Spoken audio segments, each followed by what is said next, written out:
This is how to fill out a cash receipt, step by step.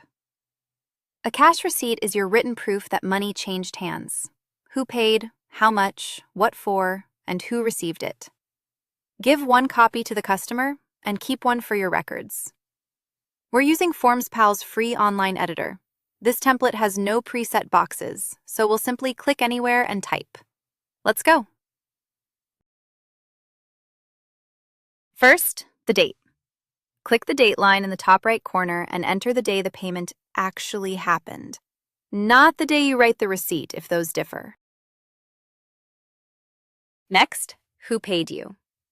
On the Received From line, enter the customer's full name, exactly as you'd want it to read in a dispute.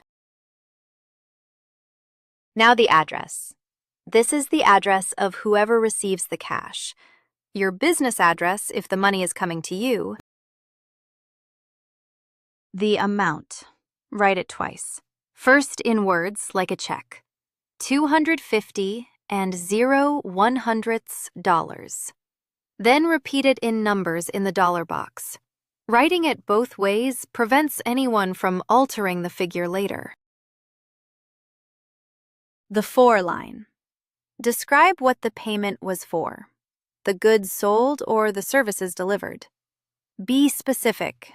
Vague receipts cause arguments. If the customer is paying in installments, this section tracks it. Total due is the full price.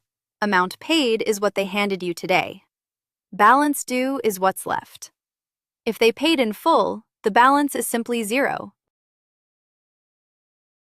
Payment method. Mark which way the customer paid: cash, check, or money order. We'll put an X in the cash box. Finally, received by.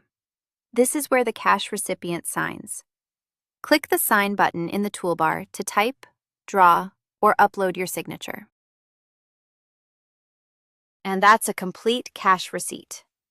Click Done, then Download my PDF now. Print at least 2 copies, one for the customer, one for you, and a third if you need it for tax records. Fill yours out free at formspal.com.